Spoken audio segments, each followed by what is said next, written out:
Well, welcome everybody. This is Mihai Algiu, and my guest for this interview is my mentor, friend, boss, Spencer Campbell.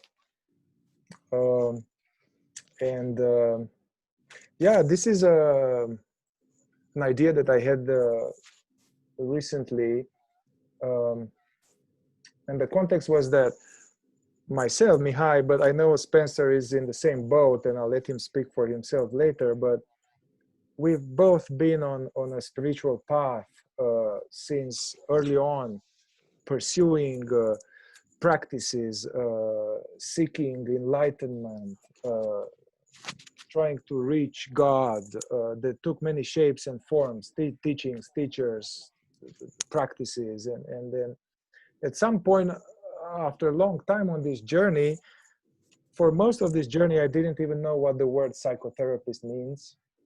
And also coming from the Eastern Bloc, that was really not, I think they didn't exist.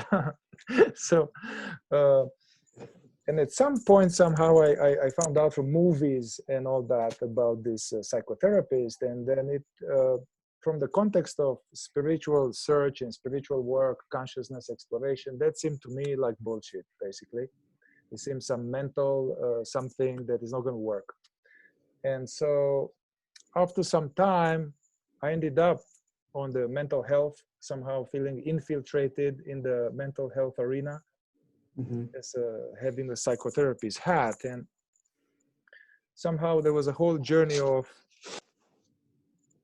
realizing there are different types of psychotherapies. And then indeed, some of them, in my exploration and spiritual understanding, don't seem to bring real freedom or liberation from suffering, but more like reorganization of furniture. At the same time, I discovered some modalities, and some other like-minded therapists were having a spiritual background or consciousness, bigger umbrella over this psychotherapy business. And so I started to really be drawn to them and learn a lot from them. And recently I had this idea to start a series of interviews with people that I learned a lot from, who are therapists or facilitators. At the same time, they have a bigger umbrella of holding a bigger container. So I was planning who I was going to invite, and some of the mentors and teachers of mine. And then at some point I realized, oh my God, my current mentor and my current so-called boss, actually he will be excellent candidate for this. So that's why I want to start with you. And I just, before I give you the floor and ask you some questions, I want to say that when I first came to, somebody recommended me that, hey, you should connect to Spencer.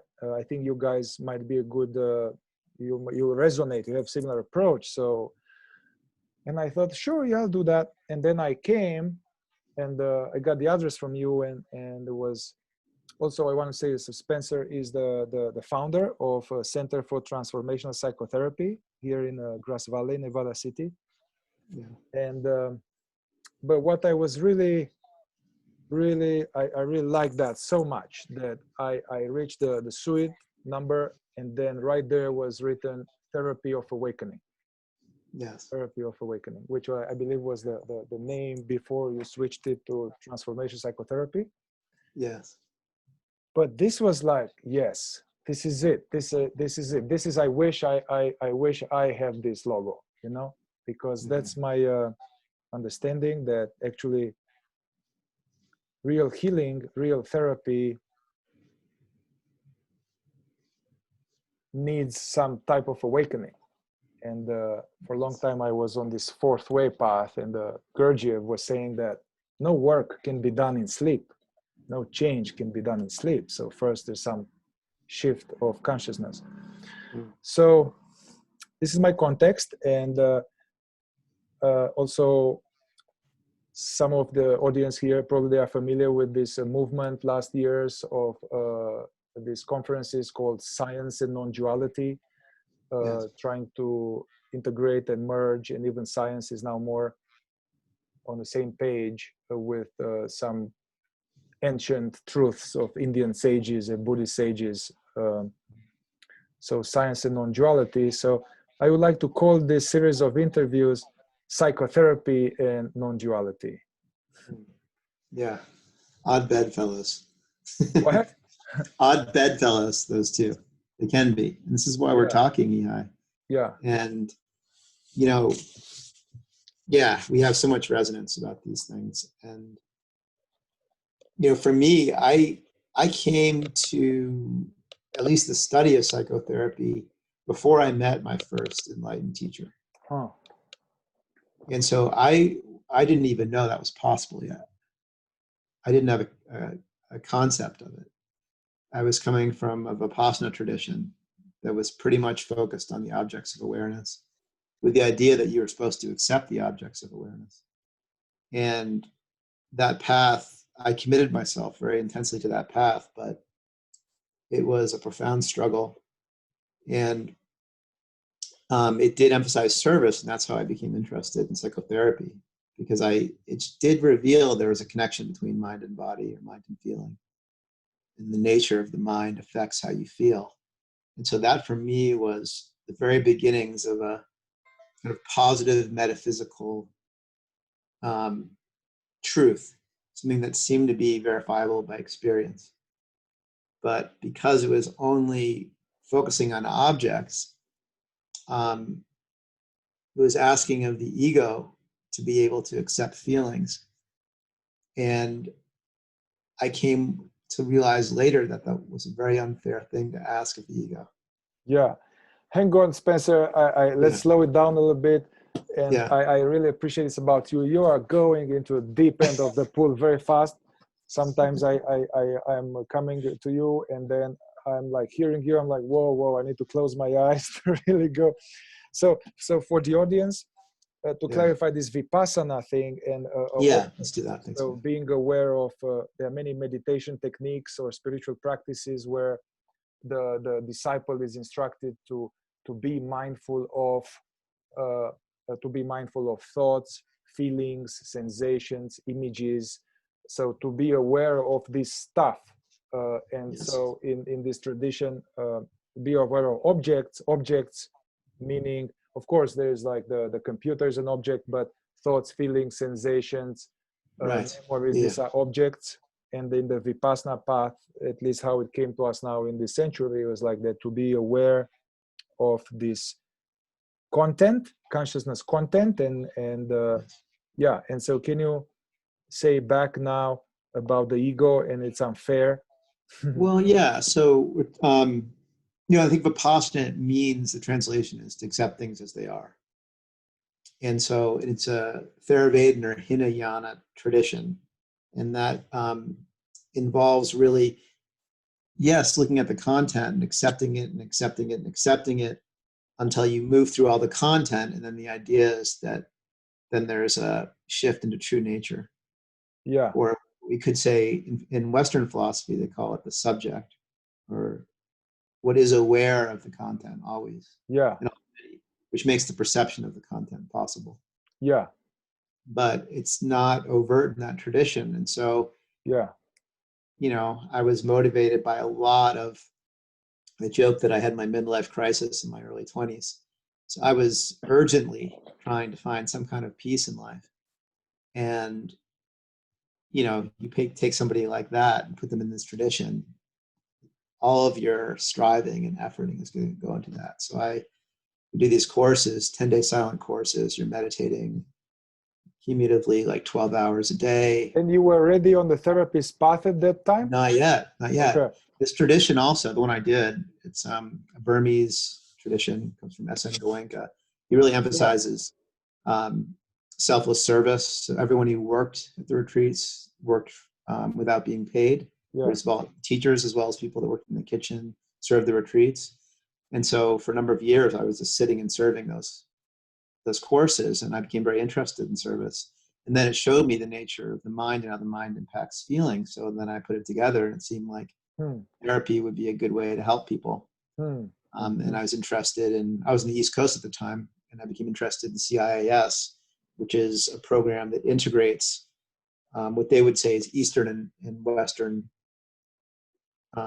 ideas of the self. So basically mystical or transpersonal perspectives with Western ego psychology. So then I just enrolled into school and came out there. What happened though, my first semester is that's when I met Adyashanti. Yeah. And I was already struggling greatly in the Vipassana tradition. It got to a point where I couldn't even meditate. Fevers, headaches. I couldn't do that trying. It was being taken away from me. And so it was somewhat of a crisis, and I was feeling homeless spiritually. And then I happened to be told of a gathering with this former Zen guy in Santa Cruz. And it was in a little room in Santa Cruz. I came in, it was standing room only. The air was crackling with something. I feel it. I didn't know. So this was like 20 years ago or what? Yeah, when was that? That was when I was 28. So approaching that. Years. And he just said basically the essential messages you are searching for. What did he say? Say it again. You are what you're searching for. Yeah. What you are looking for is what is looking.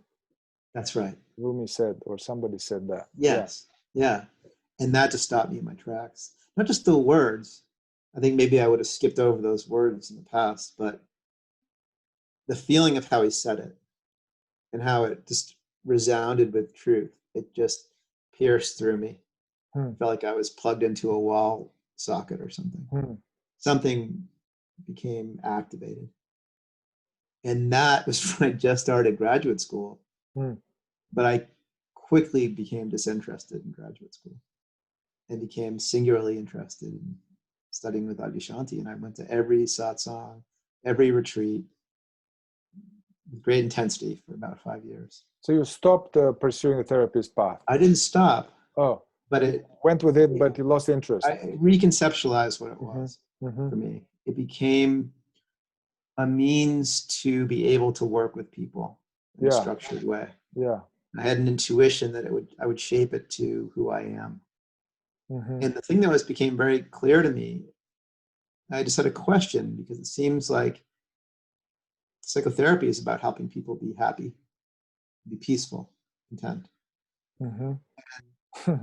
It seems to me that you can only really do that if you're happy, peaceful, and content. If the therapist is happy. Yeah. Yeah. I don't know how you would effectively teach that if you're not yourself, were not happy. Yeah. And my teachers in graduate school were not a particularly happy bunch. They seemed to be pretty neurotic, self-possessed. And on the other hand, Adyashanti was very peaceful and happy, and also the way he worked with people, he seemed like the best therapist I'd ever met. Yeah. And so that really had an impression on me.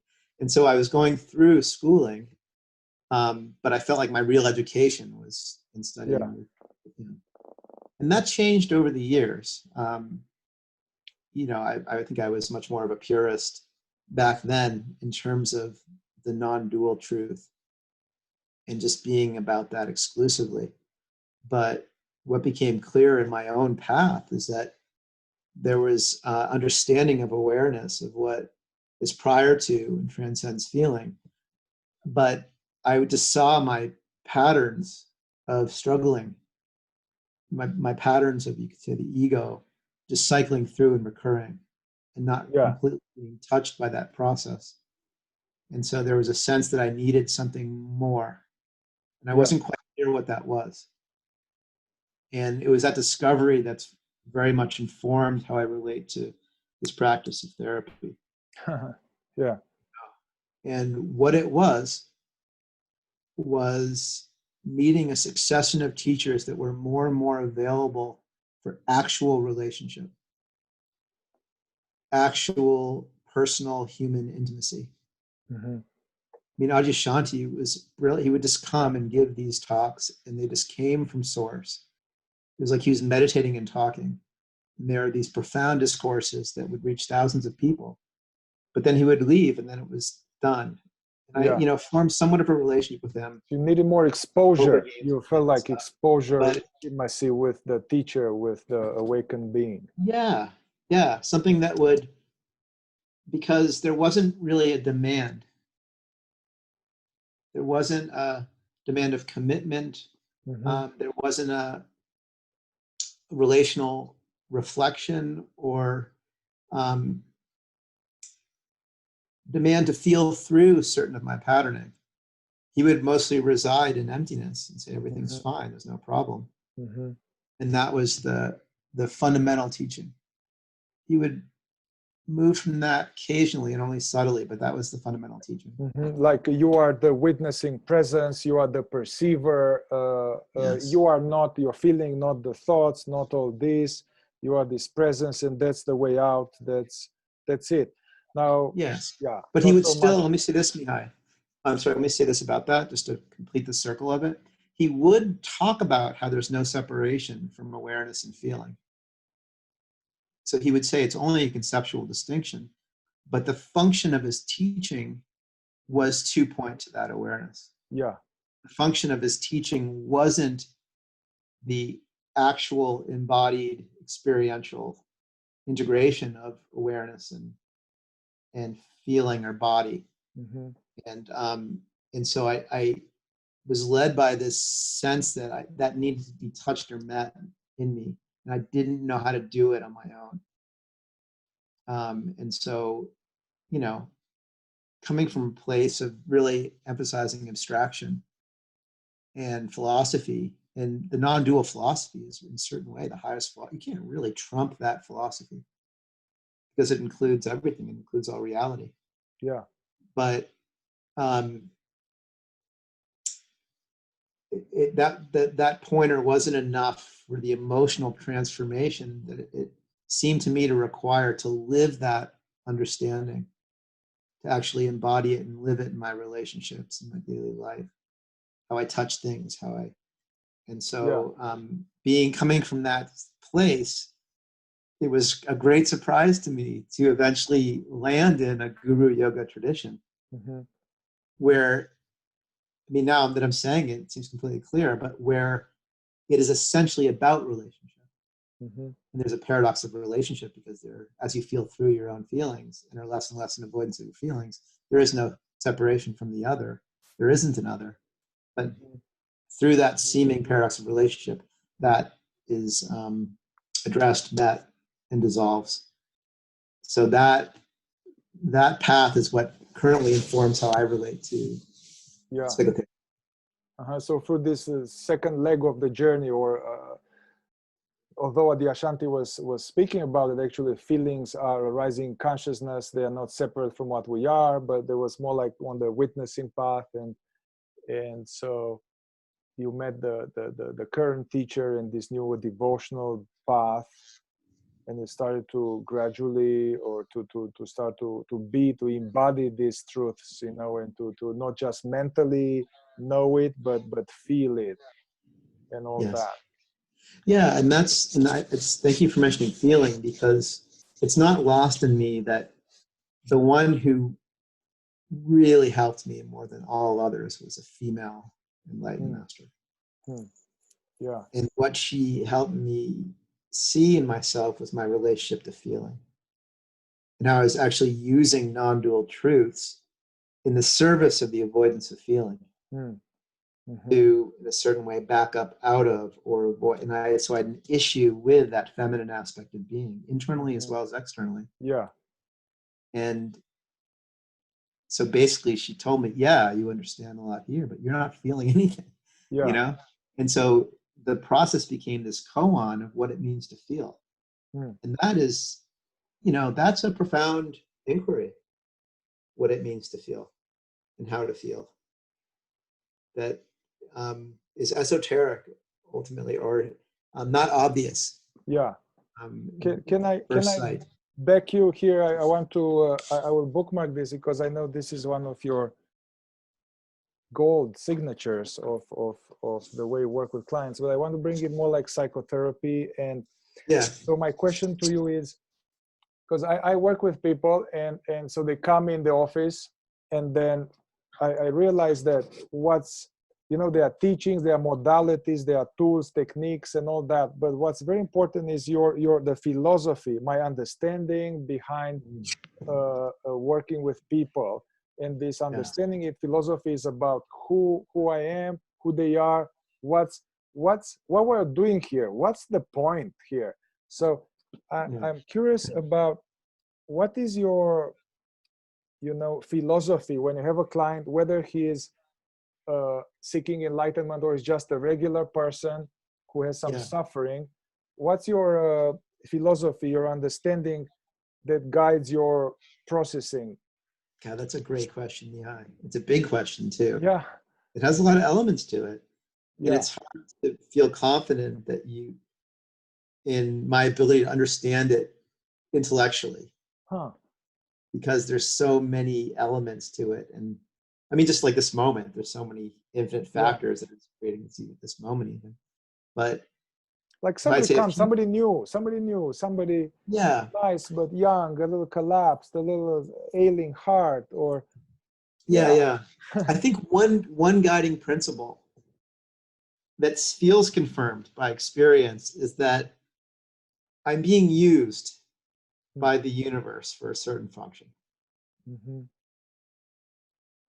And that's not absolutely true, because people come, just like when people are born, they're born to have a certain experience. So you can't conceptualize it, in any kind of black and white way. Some people might come to me to have a very frustrating experience and then leave. And that's what they need. But generally speaking, the people that come to me, whether or not they've meditated an hour in their entire life, they come to me with some interest in the conversation that I'm offering. So you have some knowing, trust that. You trust that there's, for some reason, they're here, and there's something that you have. So you are an instrument of the divine, so to say, with a certain Spencer configuration. And I feel like that's my function. I feel like that I'm just configured for that function. That's what enlivens me. That's what I'm passionate about. And so it only really will work if I surrender to that function. And I know we've talked about this because, we have, certain ways there's differences in our function, even though the overarching umbrella is basically unified. So, and I've tried to doubt that or do other things, and it always comes back to the same thing that feels so natural and true. And, when I've doubted in the past, people come to me and sometimes they have no idea what the hell I'm talking about. But I look for that spark or light of interest.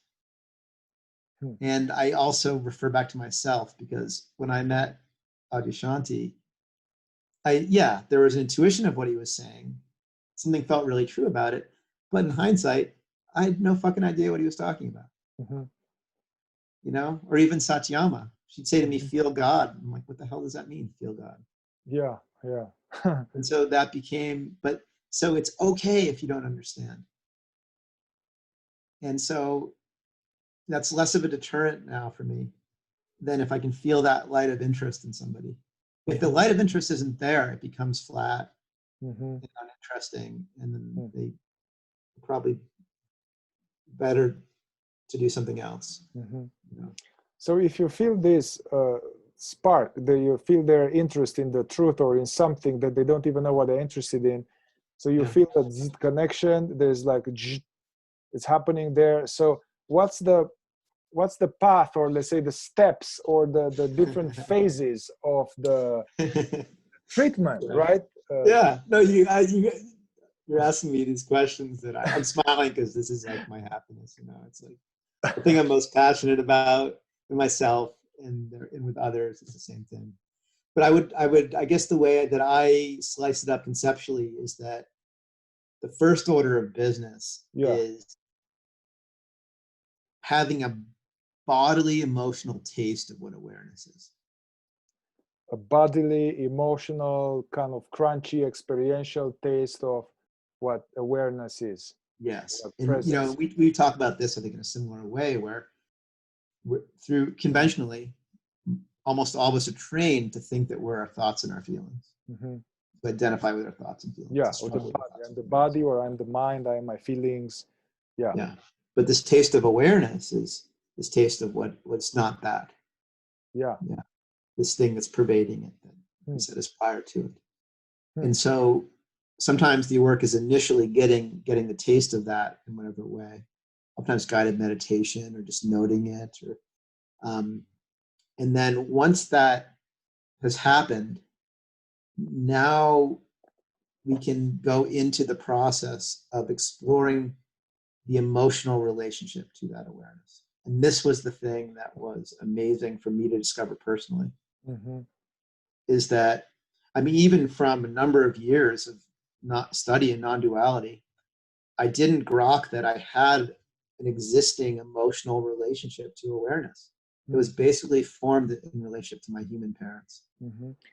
Hmm. You could Hang say on. like my father issues and Yeah. mother issues were playing out exquisitely Hmm. in my relationship with awareness. Hmm. Hang on. Let's slow it down a moment, because it's Yeah. really deep here. So first order of business, whatever you can for guided meditation or certain something in the moment that you uh, maybe help the client has some taste of what presence is, as difference that being the thought or the feeling. And then Yeah. you said that next is to explore the to find out what's your relationship to awareness. And Yes. right, and then I guess Yes. when we talk like this, we are talking from the point of view of the finite self, of the me as the ego, Yes. basically, to find out the relation between the current sense of me as the ego and this Yes. mysterious presence, Yes. right? Which is, you said, Yeah. and that kind of dynamic, the relation between the ego and the true self, I guess, right? It's Yes. formed by our early imprints Yes. with the authority and the parental figures. Yes. Yeah, very much so. And even, you know, Carl Jung would talk about this, where Yeah, talks about basic trust being formed in the very early developmental years. yeah, You cry, food comes, and, you know, yeah. develops this deep emotional imprint of fundamental trust that you're held, you Huh. could say, in relation to the universe. And, you know, there's so many different aspects to it. And this starts to point to this other aspect of my work that I, you know, is really just a communication of what I've received or learned from Hmm. Satyama, my Hmm. spiritual master. That's Tantra. That once we start exploring the relationship to awareness, you know, we're in the realm of mother, father, masculine, feminine, and that duality plays out. It's probably the simplest duality of manifest existence. Yeah, and I would say that the basic elements of that relationship universally are this relationship between letting go and the sense of, if I let go, um, that I'll be held. The flip side of that, and most of us struggle with this, is that the sense of, if I let go, something bad's going to happen. Hmm. Yeah? Hmm. And then the other aspect of it is this reception of presence, or this reception of love, you could say. Hmm. And most of us are conditioned to have this belief, conscious or not, that if I let love in, I'm going to be hurt. Hmm. And so we play out that emotional relationship Hmm. with presence or Hmm. with awareness. So the first two things is like basically the dynamics you observe, the unconscious dynamic you observe in people, in oneself, the relation between the sense of me and presence would be one, this like being locked in, trying to control, basically the controlling organization, which is Yes. there for to ensure safety and not trusting source, not trusting God, not trusting the Tao, not trusting the parent. Yes. Basically, So, yeah, yeah, trying to exactly. control reality and trying to hold it together as a knot in the stomach. And the second one was like, oh yeah, distrust of love, not letting love is perceived as dangerous.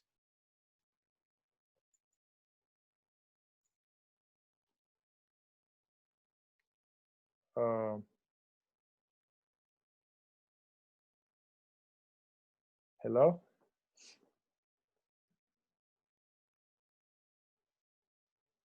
Are you still there?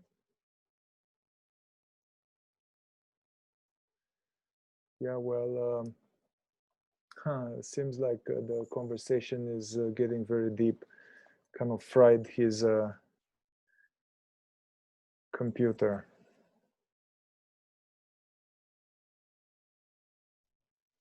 All right, so we are back. I was saying maybe. Yeah, what were you saying? Because you was saying that I was trying to break down what you were saying, different types of relational dynamic you noticed that create suffering. One was trying to control from the personal imaginary self, the ego, trying to control reality, and kind of trying to be safe, I guess. And trying to be safe, trying to protect from feeling certain things. You know, usually these core stories that we talk about psychologically. Yeah. I don't want to experience that I'm bad, that I'm unloved, that I'm deficient in some way. Yeah. Yeah. But I already believe that. So I'm hoping that life will confirm it's not true, hoping that others will confirm it's not true, and protecting against that experience. And so when I'm living from that state, I'm necessarily cut off from presence. And so the thing that becomes essential, and this comes back to what we're doing with transpersonal, you could say psychotherapy or non-dual psychotherapy, is that you're not going to essentially resolve that in the external world or through experience. And you're not going to resolve that through another unless that other is completely aligned with the principle that does resolve it. Yeah. And the reasons for this is that awareness, once it's tasted or seen, is unconditionally there. It is always already the case. Mm-hmm. It is unconditionally allowing. Yeah.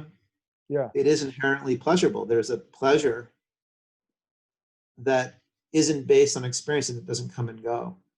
Yeah. And this becomes then the possibility of a resolution of these core developmental issues that you could say are the underpinnings of the ego. Mm-hmm.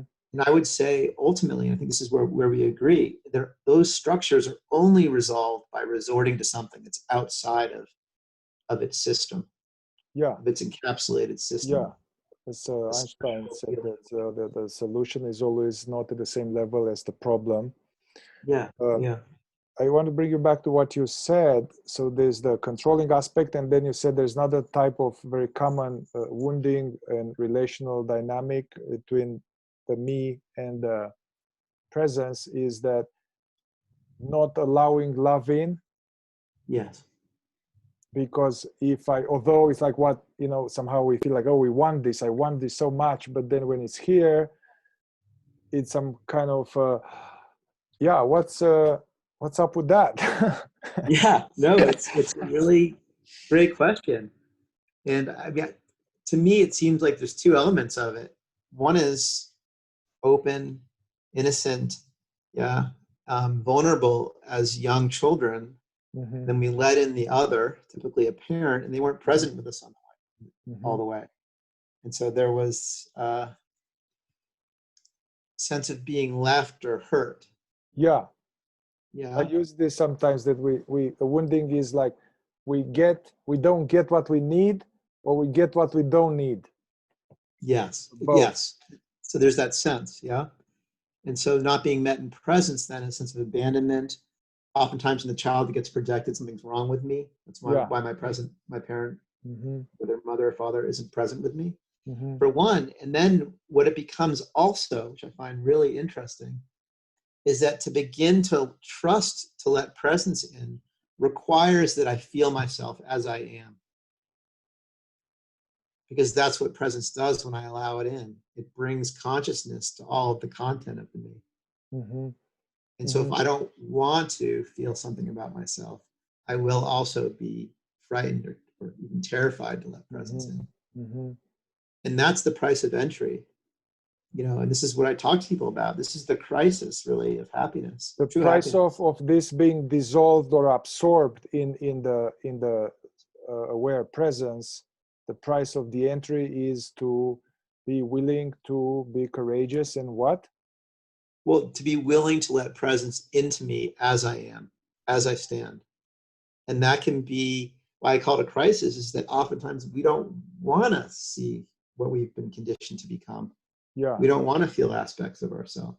Yeah, trying maintaining some imaginary picture or pushing away the deficient imaginary picture. So we need to face all aspects of ourselves, or psychological aspects, in whatever. Yes, and so if I'm avoiding that, then I'm going to have an inherent resistance to letting presence in. There'll be a fear about it. Yeah? And so how I work with people about this is that it really requires this resolution of the trust issue, letting go into presence, and the reception issue of receiving presence is supported by this growing registering of the pleasure of presence. And this is something that you can really explore with people, because presence is awake space.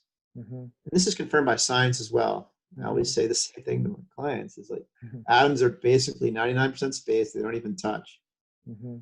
So basically the appearance of matter is just this vibration of something that's inherently space anyway, creating this appearance of solidity. For one, and then also the nature of the observer affects what it observes. So if the observer is contracted, what it's in resistance, in this case to feeling, what it's observing is contracted and solid. Yeah. And so presence is contrary to that. It is essentially awake space, and awake space inherently feels pleasurable in the body mind. It's as concrete as like a relaxed arm feels better than a tense arm. Yeah. Even on that level, but then it becomes this current of awake space is coursing through even the most challenging feelings once we sensitize ourselves to it and allow ourselves to feel it there by allowing the feeling. Yeah. And so then there's this growing discovery of the pleasure of presence fosters this trust and supports the act of letting go and receiving it. So it starts to cycle in that way. So I guess that's why they say, that our happiness or contentment or well-being is not something to get. This is our true nature, and that's why kids or animals are inherently okay and happy until they are messed with. So you are saying that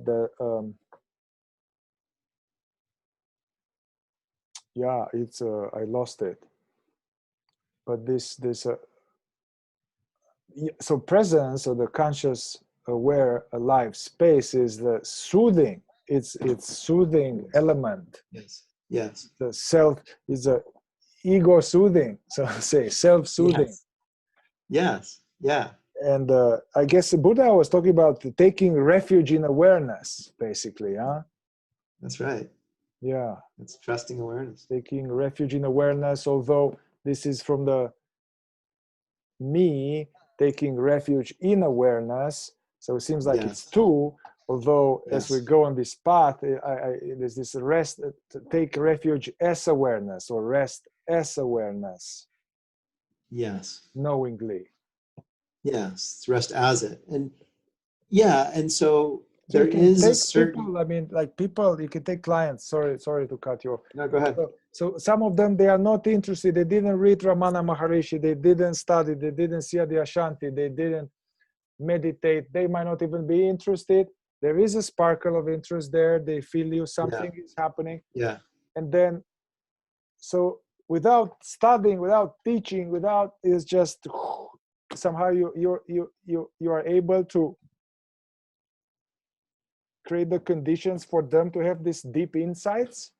I think it's taste awareness. I mean, it's, I joke with people that it's like trying to show water to a fish. Yeah. I mean, it's just, we're swimming in it.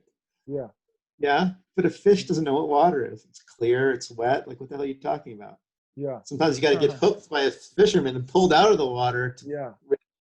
appreciate water and see what it Yeah. is. And so it's kind of, you know, to sense what's always already been there takes a certain kind of, and I never know who's up for it. Yeah. Because oftentimes people with spiritual egos, they're actually very defended against being vulnerable and opening to it. Because you have to suspend your disbelief and suspend your concepts a little bit, enough to have a creative inquiry into the nature of this moment, independent of the established concepts.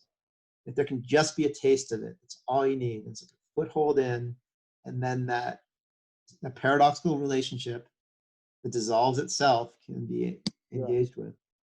I guess the presence of suffering is an agent to create openness. You know, like the fact the client is suffering, and they are want to find solution, and they are open. This is an openness. Yeah. You know, although they are not a spiritual seeker, but there's suffering and there's openness. Yes. And I think that the ingredient is that you are experiencing that. If you're talking from a book or this theory, so you are talking from experience, and there's this also transmission. There's the transmission. Yes. If you're not, then it doesn't have the same communicate. It can't. Because there's so much communication that's wordless, that's energetic. You know, just the nature of our attention on ourselves is not different than the nature of our attention on the seeming other. So if I'm perceiving myself as inherently made of the substance of space, I'm perceiving the other that way, and their cells will, you know, because reality is a interactive system. So that creates a supportive environment where that can be perhaps tasted more easily. But once it's tasted, it's just known to be, and the more it's known to be real, then there can be this relationship that you can explore with it, you know. And then, you know, we can, maybe we don't have time really to go into it now, but then we can look at the landscape of Tantra. Yeah, actually, I'm the in-breath and the out-breath and this seeming dualistic aspect of life. I can see that this is at least like 3 interviews with you. I mean, we're just barely getting into it. So I definitely have this idea now to continue this with you. Maybe in still this one. So maybe what I would like to discuss at some point, not today, but definitely I found the great able to bring this, the non-dual tantric approach as applied to couples couples therapy, couples dysfunction, you know. But this is, and I feel this is one of your great contributions in bringing this, you know. And it's I know you have a lot, so I don't want to touch into it now. How about, I'm playing a little bit devil's advocate. You know, somebody has trauma, you know, they've been abused, they've been or beaten, or there's serious problems in the body, in the mind, racing thoughts. So how do you somehow take care of that and still do what you just described so far? Yeah, that's a really good question. And that's one of the other things I offer. And again, I think for all of us, it's an artful discernment to what extent that's necessary and to what extent you can do this essential practice that we're talking about. But it seems like sometimes people have too much shock in their system to be able to relax enough to feel awareness, let alone begin to cultivate a relationship. So the nervous system is too tight, too crumpled, too like staticky, too much noise to hear the background of silence. Right, and they're too distracted by all the you know, pushes and pulls of what that shock needs. It's just objects now. Thoughts, images, just objects, survival, you know, just too much distraction of intense reactive emotion. And so then I'll use EMDR. Mostly I use EMDR, but also, you know, we're talking about these other methods for trauma. And so I'll do that really just to prepare somebody, to help somebody relax their nervous system enough to open to that. But why it's not a fixed rule is that I've had people that are very traumatized, profoundly traumatized, who have still been able to open to presence, and then that still has been able to be something that they engage with and it works on them. And so, and again, there isn't a fixed rule in my experience. I never know. Yeah. And then, people talk about trauma in so many different ways nowadays, with like acute trauma, complex trauma, there's collective trauma. I mean, we feel it just in our lineage, generationally. And so there is a shock in almost everybody. I could feel it in myself.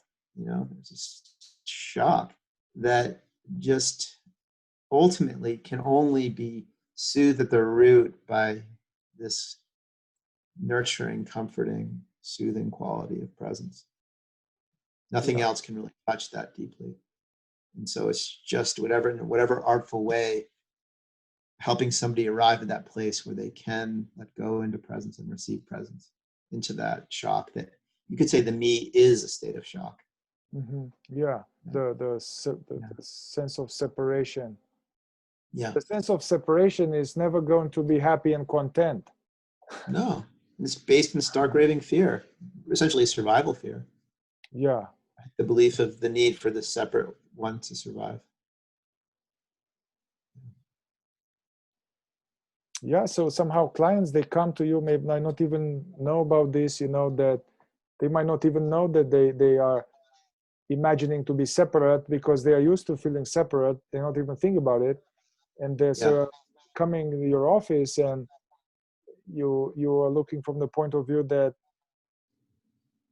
there's no separation. There's just the dance of Shiva, the Tao flowing. Is like my teacher Francis saying that we're all flowers on a tree of God, different flowers but the same trunk. Yeah. Yeah. And that's why I had that name, Therapy of Awakening, initially, because I wanted to give people some kind of warning or disclaimer that, and that's why I'm calling it now transformational psychotherapy, like just to know that there's a transformation that's in store if you persist in the work, and it changes your whole world. It changes your idea of yourself, changes your experience of yourself. And it becomes, it's a beautiful world, right? It's a magical world. We just come to discover that we're living in this ocean of bliss. Yeah, which is, that used to annoy me when I heard people say this, that they were like spiritual bypassing. But the thing why you can say that is because it's not a bliss or pleasure that's based on conditions. Yeah, it's the context of reality itself. Just because awake space is pleasurable, is blissful. Yeah. I guess it needs to be from a crumpled nervous system and to kind of the bliss of our true nature. There's some gradation, some unprogramming and some dismantling and some releasing. A lot of this contraction is too much of a gap. Yeah. Not only that, Mihai, but this is kind of interesting to include this in the process of psychotherapy. What we're ultimately about is a self-forgetting. To free the problem-based fixation of attention from vigilantly policing and trying to manage the content of me into this absorption, in fascination and pleasurable engagement with awareness. And that tends to lead to, I'm less concerned about what's happening here. And so that is a part of this transition into true happiness. This aspect of self-forgetting. So I guess the success story of a transformational awareness-based psychotherapy is that the client, if he's lucky and curious enough or earnest enough, will realize that he is not who he thought he was. And then all the problems he had, he thought they belonged to someone that he was, but he is not that someone. He is something else. He is this conscious, aware space, God space. And so just this shift of identity, there's a shift of identity. Yes, and then that one permeates the content of the me that I thought I was. Yeah. and translates it from the solidity that I made it into, which was suffering Yeah. itself, into simply being less substantial, less solid, less sharp. And then it's okay. And then that supports me in this true process of self-love. This is why we talk about how there isn't really a small s self-love from the perspective of egoity of separation or trying and struggle. There's a capital S self-love that includes the me. Yeah. Becomes the love of the me, which I think is a very important distinction, and also shows the limits of ego psychology. Yeah. And this is why I get annoyed sometimes at a lot of new ageism or self-helpism, which is like telling the me that it can love itself. Yeah. When the me is at root a rejection of self, or a rejection of feeling, which is the self. So it's it causes in some ways more neurosis than it helps, or a fair bit of that. We see these little like Facebook truisms and think we're supposed to be able to do that. So, Wow. That's very deep stuff, Spencer. yeah. It's nice. It is, but it's true and simple, yeah? Yeah, And yes, it becomes yes. more real. It's more real. Yeah. More simple. More simple. Yeah.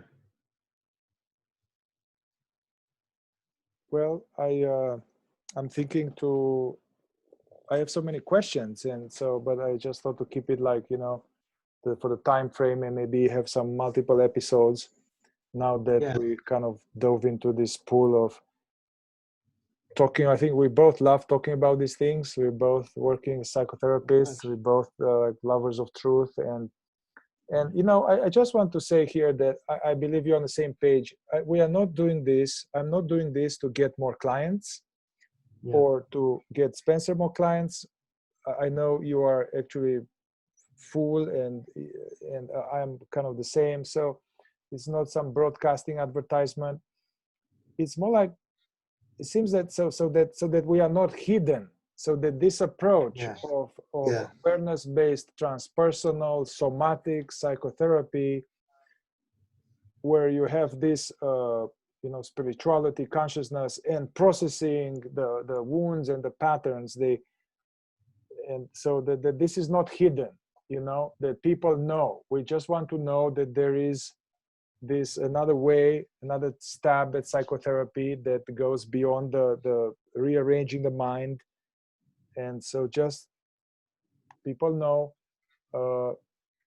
Yeah, It's so true, Mihai. And just so appreciate your curiosity and the way that you are open-minded and take in all these different ways of different fingers pointing at the moon.